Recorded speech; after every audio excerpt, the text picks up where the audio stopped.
وأصحابه الذين هم أهل الفضل والعدالة. أما بعد فأعوذ بالله من الشيطان الرجيم. بسم الله الرحمن الرحيم. طه ما أنزلنا عليك القرآن لتشقى إلا تذكرة لمن يخشى. قال النبي صلى الله عليه وسلم: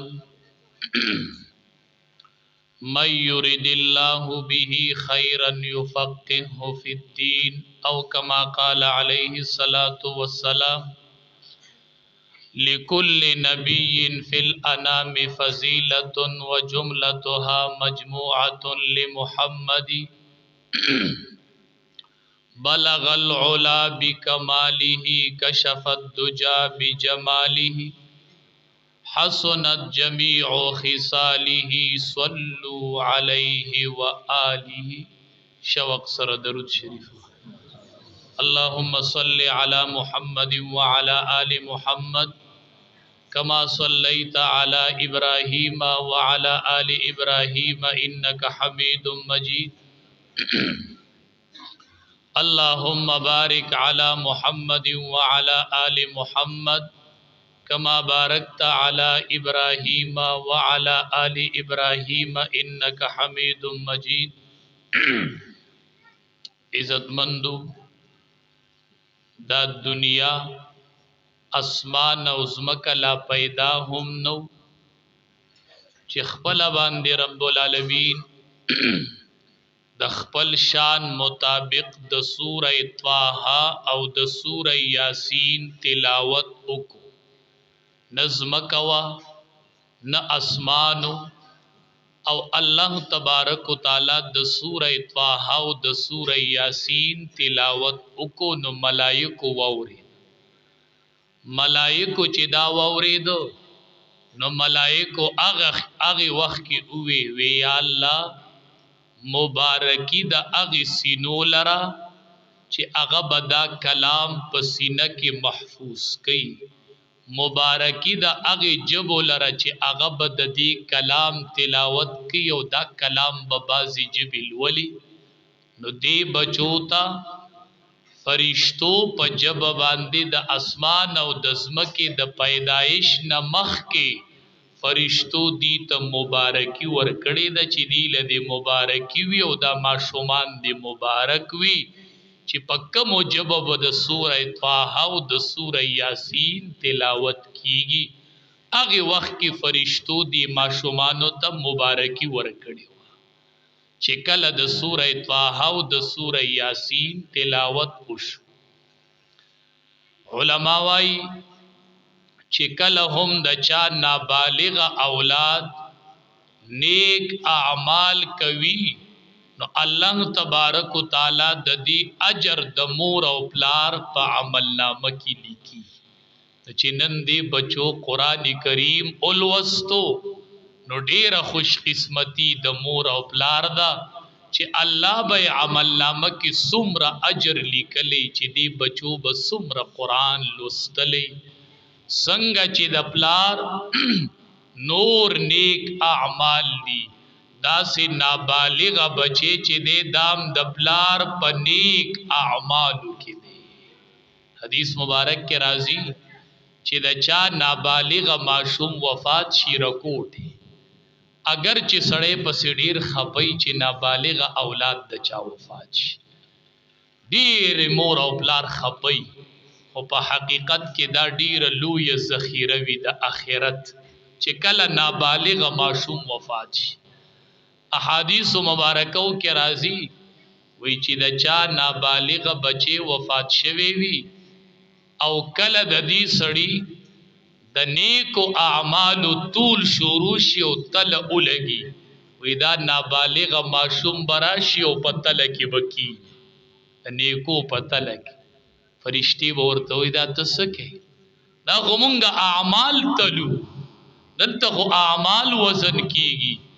دا ماشوم ورته وای چې مونږم د خپل پلارانو کسب یو کنه هغه اعمال تلل شي چې کم زمونږه مور او پلار کړی دي نو مونږم د خپل پلارانو کسب نه یو د خپل پلارانو اولاد نه یو، داغي کسب یو کنه داغي عمل یو. فرشتي به وی الله دا ماشوم دا سیوای، رب العالمین ورتوای ای بدا ماشوم ورلهم پتل د نیکو کې اوتل او دا طول ورته حساب. دا چې کله د سړی نابالغ بچي وفات شي، اگر چې صدمه ډیره لوی ده، نو دا د دې نابالغ بچو دا تلاوت دا خوش قسمتی د مور او پلار دا، دا اجر د مور او پلار دی، او دا سعادت نن مور او پلار ته حاصل. حدیث مبارک کې راځي چې کله د چا نابالغ بچي وفات شي، الله فرشتو نه تپوس وکي، وی تاسو زما د بنده د زړه میوه واغستله؟ فرشتي ورته وی او الله وام غستله. وی زما د بنده سو وی چې تاسو ته دا د میوه اوچه تکړه؟ نو فرشتي ورته وی خو ستا حمد بیان او ستا تعریف کو. رب العالمین فرشتو توای ابن له بیتا فی الجنه وسموه بیت الحمد. دی مور او پلار له په جنت کې یو کور جوړ کړي او نوم ورلکی د وی بیت الحمد، د ثنا کور، د الله د تعریف کور، چې دا بنده ما سره میلو شي زبوام بنده ستا دړه میوه می اغستی و او تا زما حمد بیان کړي او د اغي په بدله کې می دا کور تا ته درک. دا دومره لوی ذخیره وی. نو دا خوش قسمتی د مور او پلار چې کله نابالغ اولاد نیک اعمال باندې اووی نه، نو پلار خوشحالی کو دعاګانې کوه، وای زما عمل نامه جاری ده، د دې بچو دا عمل زما په عمل نامه کې لیکل شي. بچې ستا کسب دی او د الله د طرف نه مکلف نه دی، نو د عملم ستا کسب دی او ستا په عمل نامه کې لیکل شي. د دواړو جهادو سردار فرمای نبی کریم صلی الله علیه وسلم من یرید الله به خیرا یفقهه فی الدین. الله چې چا سره د خیر اراده وکړي نو الله ورله څه ورکړي. چا سره چې الله د خیر اراده وکړي، د پردي کور نه خپل کور ته اړي نه، گاډي ورله ورکړي، جیداد ولا ورکی نا. چا سره چې الله د خیر اراده وکي یو فقهه فی الدین، الله ورله په دین کې پوهه ورکی، الله ولا یو عالم بچي ورکی، الله ولا یو حافظ بچي ورکی، الله ولا یو قرآن وین کې بچي ورکی. کم مور او پلار سره چې الله د خیر اراده وکي، الله پکور کې یو داسې ګلاله پیدا کی د قرآن وین کې، دا د الله د خیر ارادي دي، دا الله تاسو سره د خیر فیصلی دي چې الله در لکورونو کې داسې ماشومان پیدا.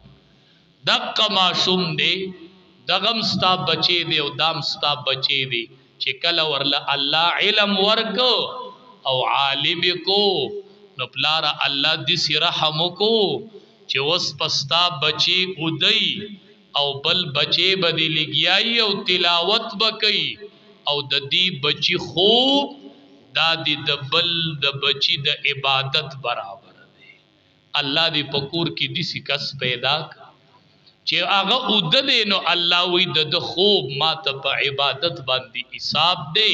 دا د قرآن په وجه، دا د دې کلام په برکت چې د قرآن علم حاصل کو، نو وس الله وی د خوب او د عام سړی عبادت چې دی هغه ماته برابر دی. قرآن دومره عزت ورکی، عالم به اودی او عابد سړی به ټول شپه عبادت کی، الله وی ماته دواړه برابر. حدیث مبارک کې راځي چې کله الله د فرشتو درې ډلې را لېږي د تهجد په ټیم کې، نو یوه ډله علماو پسې راولي، فرشتو ته وی لاړ شي. فرشتي تپوس کې الله د دې علماو سره بس کو چې مونږ ورشو. الله ورته وایي وی دی له صرف ډډه بدل کړي، اړخ دی به په یو طرف ودی نو اړخ ولا بدل کړي، بیا ورته سوای ما نو کو ودی نو خده او کو ودرېدو ډیره خده، که اندرید نو بیا به سوای نه. کتاب کې اعلان دي دقه ځای کې لیکلي دی وی نوم العلماء عبادت خوب د علماء چې دی هغه عبادت دی ځکه الله فرشتو ته وایي کدی ادرید نو خدا که اندریدو نو ادد عبادت د خوب ما ته د عابد د عبادت برابر دا د قرآن برکت دی چې اقا بچی دی او دام بچی دی او دام بچی نن الله دل دومره لوی مقام ستاسو به ذهن ته سوال راځي چې څنګه به د دا خوب د عبادت برابري د دې آسان مثال دا دی یو سړی راغی او اره ور سره د تاسو لرګيري د لرګيري بل ریبل نو دی پکې اره پس شوله نو دی وی ورګه د اره تیرو من شورو شو اره تیرو 2 غنټې اره تیر کړله بیا لرګيري بل چې ما خام تل دیاړي ورکه نو ته نه د اری د تیرولو پیسې کټکای چې 2 غنټې ته اره تیر کړي وا نه کټکای تی کنه وی زکا کده دا اره نوې تیر کړي نو د بدا لرګي نوري بلی کنه نو د اری د تیرولو تی مونږ پیسې نه کټکو زکه وی مونږ وایو د اری د تیرولو ماته د سیدی لکه د چې لرګي ریبل دا علما چې ودی کنه دا اری تیری دی اری تیر کې دی وی خوب کوما سبب دومره طلبه او ته سبق وا سبب دومره زیت پروګرامونو لازمه لکه دی خوب اونکې نو دی د دین دا خدمت کولې شي نو دی چې اودکیږي په ورګه یو غنټه سترګې پټو مچ یو ځای کې سبق وامه او پلان کې ځای کې تقریر وکم نو دی چې دا خوب کوي په دې نیت کوي چې سبا ز امت ته فائدہ ورکما نو د عالم خوب الله ته د عابد د عبادت برابر نو دا برکت د قران کریم دی چې د قران کریم د نبوت علوم په سینه کې واغستل او د هغه په سینه کې د نبوت علوم نشته دقه بچي دی نبی کریم صلی الله علیه وسلم فرمای فقیه واحد اشد علی الشیطان من 1000 عابد دقه بچي دی خو چې د قران علم وکړو نو شیطان تا زر امیان دوکا کول آسان دیو د دې یو عالم دوکا کول شیطان تکرار چې د سره کله د قران علم راغې نو دل الله دومره لوی مقام ورکو دا د قران کریم سره د تعلق د وجنا او د قران کریم سره د قران کریم د علوم د زده کولو د وجنا الله دې کور کې دسی بچي پیدا ک نو دا د مور او پلار ډیر لوی خوش قسمتی ده چې الله ستاسو اولاد ته قران کریم پشان لوی دولت نصیب کو او الله ستاسو د بچو جبه د قران کریم په تلاوت باندې روان کړل او دا قران چې کله د چا بچي د قران حافظ شي الله ملائکه توای دی حافظ قران سره ګرځي د سره بیا ملائک ګرځي کور کې به بچي ګرځي او ملائک به ور سره روان ملائک وی الله زمون بسکاری وستا سوکار دی چې کلم دی قران وای نو تاسو د قران تلاوت ته وګ دی او بس تاسو می د سره ملګری کړی تاسو ور سره ګرځي او د قران تلاوت اوري او تلاوت ته وګ دی ملائک رواني د حافظ قران سره وی دی با کل تلاوت کی چی مونگئی وو کل با دا تلاوت دی ډیر کی چی مونگئی دا شون دی خپل نو حافظ قرآن چی روانی د سر ملائک روانی وگی یخی چی دی با وس پا دی جب باندی تلاوت شروع کی دی با وس تلاوت شروع کی او مونگ بای د تلاوت نخون الو مونگ با دا حافظ قرآن تلاوت اورو نو دا اقا بچی دی خو چې د قران سره تعلق راغې نو دومره لوی مقام میلو شو چې ملائک د سره د قران د تلاوت د اوریدو د پاره د سره ملائک ګرځي او د تلاوت ته وګ یخي او د تلاوت اوري دا جبه دا د قران د تلاوت ته پاره دي دا جبه د ذکر او اذکار د پاره دي دا د الله د رضا کولو د پاره دي کوشش کو چې هر ټیم کې د الله د رضای کوشش کو هر ټیم کوشش دا کو چې هغه کار په جبه وکم چې ما نه الله رضا شي، هغه کار اونکم چې پاغي رانه الله خفه شي. نن سبا تاسو اینئ دی ټوله دنیا کې خصوصا زمونږ د ملک او علاقه کې تاسو اینئ چې دس یو بحران په دې علاقو باندې چلیږي د غربت. خلق ډیر بدحاله شو. نن سبا دې ټولو کې زمونږ او ستاسو قصور شته دی، دې کې ما تا ټول ذمہوار رازو. نبی کریم صلی الله علیه وسلم کم وخت کې فرمایلیو نن هغه حدیث سړی ته مخې ته شي، هغه حالت چې سړی ویني د سړی د سترګو نه بی اختیاره اوښ کې لاړې شي چې دا امام الانبیا ډیره موده مخکې ویلیو او د ټولې دنیا رښتینې ویلیو او نن هغه خبرې راوختلې. نبی علیہ السلام ویلیو قال النبی صلی الله علیه وسلم وی الجالب مرزوق والمحتکر ملعون. پکار و چې نن مونږ په دې لږ غور وکړلې زوامه چې د ټولې دنیا دا مالداران، دا بیپاریان، دا دکانداران، دا تاجران را جمع شولې او دی علماء تکین استلې چې مونږ ته په وسنی دور کې د الله د حبیب د طرفه څه فرمان مونږ سوګو چې دا حالت ختم شي. نبی علیہ السلام وی الجالب مرزوق. جالب اغه دکاندار توای، اغه بیپاری توای چې هغه د خارونو نه او د یو کلی او د بل علاقو نه سامان روړي او د کلی په خلقو باندې په مناسب نرخ باندې خرڅي. ځکه که د کلی خلق زی او د غټو بازارونو نه سامان روړي نو دې تکلیف هم ډیر برداشت کوي، سیز به ورته ګرانم پریوزي او چې دا غټ بیپاری لاړ شي او دې کلی ته راوړي او کلی خلقو لای په مناسب ریټ ورکي دته جالب وای. نبی علیہ السلام فرمای الجالب مرزوق.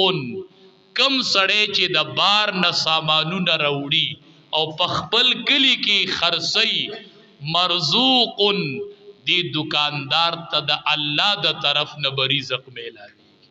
دا دکاندار به الله نه غریب کوي، دا بیپاری به الله نه غریب کوي.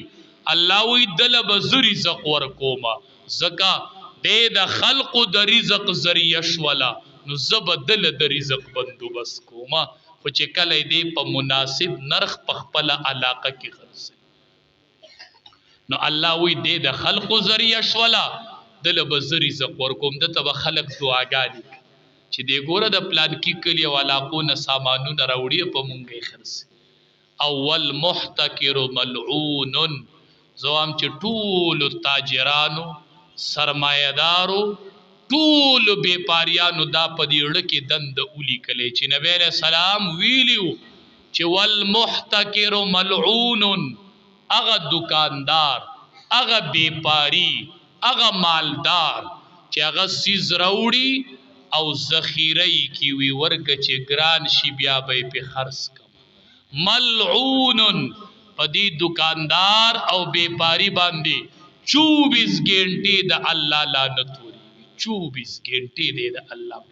والمحتکر ملعون، دې پلانت کې مبتلا دی او هغه بل دکاندار مرزوق، هغه الله وی رزق ورکوما او په د 24 غنټې د الله لعنت وریږي چې د سیز راوړې دی او ذخیره کړې دی وی ورګ ګران بشي.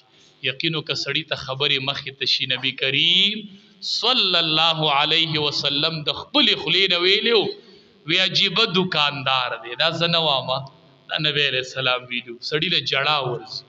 نبی علیہ السلام وی عجیب دکاندار دی چې سیز ګرانیږي نو خوشحالیږي او چې ارزانیږي نو خپکی. دا دی کنه دی. دا نبی علیہ السلام په هغه وخت کې ویلو. سړی نن وای چې په ډرک ډرک می وجړلې چې امام الانبیاء د حالات ته وسګوره. وی عجیب دکاندار دی چې سیز ګرانیږي نو خوشحالیږي او چې سیز ارزانیږي نو خپکیږي. پکار داوا چې ارزانې دی چې دی خوشاله دی چې خلقو ته فائدہ رسي، نو چې ګرانیږي نو دی خوشحالیږي. وی ز پکې ګټم او خلق د خپل سمیک. دا نبی علیہ السلام ویلی وی دا عجیبه دکاندار دا عجیبه دکاندار دی. نبی کریم صلی الله علیه وسلم او فرمایل وی چې کم سړی د خوراک سیز ذخیره کو سلوی خورزی او قوم ته حاجتو د نور کو. تاسو حالات لګ معلوم کې مخبل اولیدل کنه ما سره بیگا کسانو شپه خبره کوله په بل ورځ ګیس ګران شو په ټول بازار کې بیا ګرځیدو ګیس چا نه راک نه ورګوي ګرانی نو چې د خلقو ضرورت یو سیس سړی سٹاک کړي او دې نه ورګي او د سلوی خورز ایثار کو. نبی علیہ السلام فرمائی دا دکاندار او بیپاری با الله د جزام په مرض اختکی دا وجود به بیا دوړي او دی با الله غریب کی. دا نبی علیہ السلام وی دی با الله غریب کی. یاد ساتي مونږ خو اسی غریبانان یو خدا سرمایداروم غریبانان کیدو والدی د امام الانبیاء د وینا مطابق دا غربت را روان دی. او سلوی خورزی د سیز ذخیره کو سلوی خورزی پس دی راولگی دو خلق تیوی دا طول می دا اللہ پلار کی ورکڑل راشی فری ووسی. نبی علیہ السلام فرمائی د چې په سلویختو ورځو کې کوم ګناه ګټلې ده دا اغي ګناه کفاره نشي جوړېدلی چې دی بیا خیراتی ورکی خیراتی. دا دکاندار خود چې سلویختو ورځو کې کوم ګناه ګټلې ده دا اغي ګناه کفاره نشي جوړېدلی چې دی خیراتی دی خلکو له بیا ورکی. والمحتکر ملعون دی په مانزه ولاړ دی او د الله لعنت پې وریږي. الته ګودام ډک دی او په کلي کې غریبانان چغې وباسي چغې او داسې سټاک کړی دی ملعون په ده د الله لعنت وریږي. دا لعنتي دی د الله په لعنت کې مبتلا دی او د الله لعنت پې وریږي. تاسو حالات ولیدل نن د غریب د عزت سودا شروع ده خو بس الله دې رحم وکړي. مونږ وایو یا الله د دې غریبانانو ته حامی او ته ناصر شي هیڅ وسیله نشته دی. نن خلقو په عزتونو باندې لوبي وکړلې لوبي نن خلقو د غربت په وجه د عزت سوداګانی وکړلې او تصویران خلقو په ټوله دنیا کې ولېګل. څوک په لینډ کې ولاړ دی او د چا تروړه په سر ده څوک رړتاو شوی دی څوک په پرزولو ورغلی دی هغه خپل غربت رایستلی دی او ته ولاړې د هغه د عزت سودا کوي. دا ته ولې راشي دا ته ولې کوي. یو دور دسیم وو چې امیر المؤمنین په لار روان د 22 لاک مربع میل حکومت کو په لاره تو زنانه ودرو وی زما په بیت المال کې حصه شته وی آو ما تخپل حق راکه د بیت المال هغه وی ودرېږه حق د لراوړم ورغه او بوجۍ د سامان ډک کړل او راي وړل چې زنانه ته حواله کړل زنانه روانه شوله. زنانه ته وی ودرېږه یو درخواست مې دی ودرېږه یو درخواست مې دی مونږم وسوه یو درخواست مې دی. نو کونډه خاوند ته الله غستې اخو محتاجه ده هغې د سر سورې نشته نفقه به بچوله پیدا کړي اما ته ودرېږي وی ستا درخواست دی زه اما یو درخواست مې دی څه درخواست دی یاره یو تصویر وباسم چې دی فیسبوک لی ورکمه چې خلقو ته پته ولګي چې دوړه تقسیم کړو هغه هیڅ نه وایي په سترګو کې اوښ کې لاړې او راشي وایي به اوس زه مجبوره یم که تصویر نه در کومه نو بچي به مې ماښام څه خوري نو د هغې په سترګو کې اوښ کې ځي او راځي او تصویر ته ودرېږي او ته یې په ټوله دنیا تصویر خور کړي. خدای مخې له به ورځې که نه چې دا زنانه دی د خدای مخې ته د الله په دربار کې ونیسي چې تا له زما د عزت اختیار چا در کړی او تا چې زما د عزت سودا کول. مالدارا ته داسې موقع راله ته به نن د غریب د عزت سودا کې.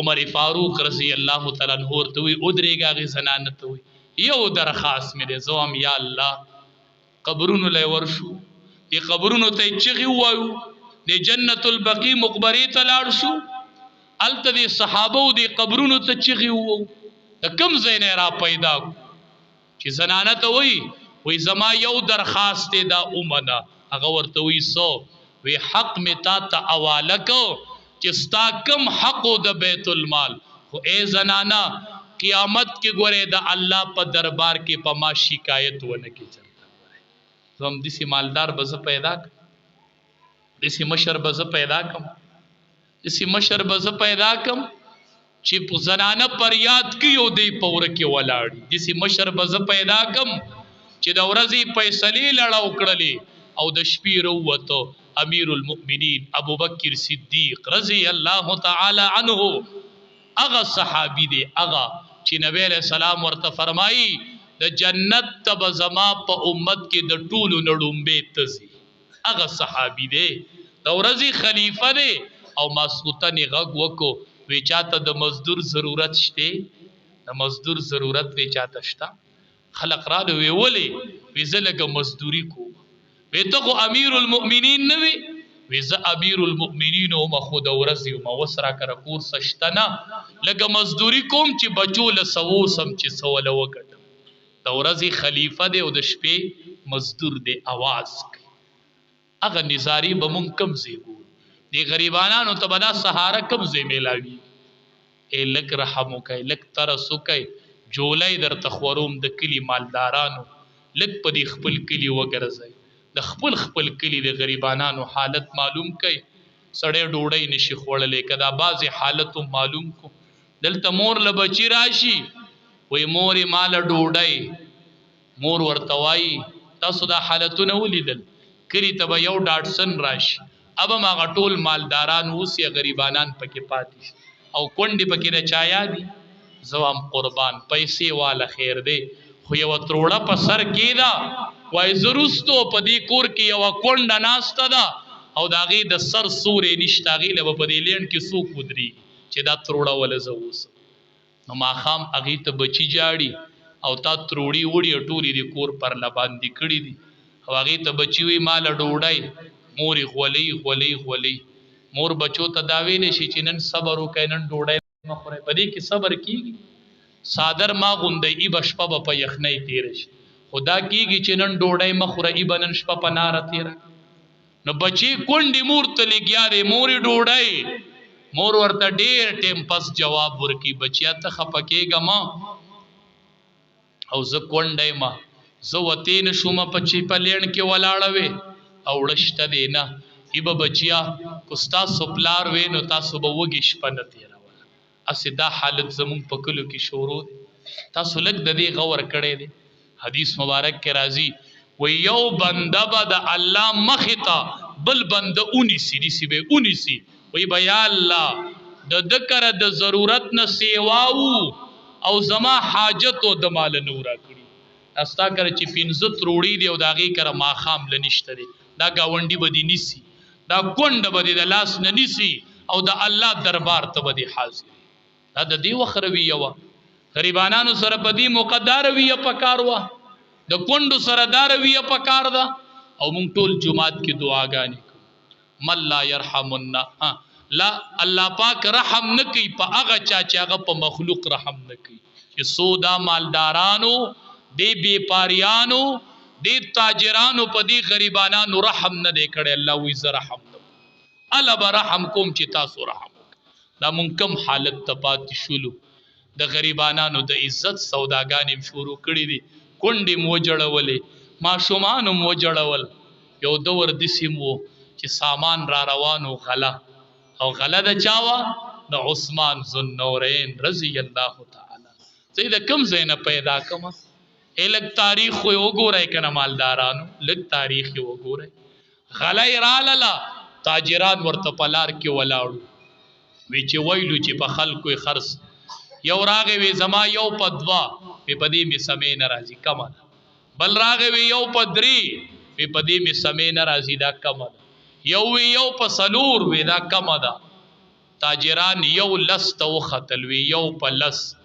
عثمان ذوالنورین رضی الله تعالی عنہ ورته وی دا کمه، یو په 10 نه په اپله خو موږ نشو اغستلی. وی په 200 یې سوکلی، 1 روپۍ په 200.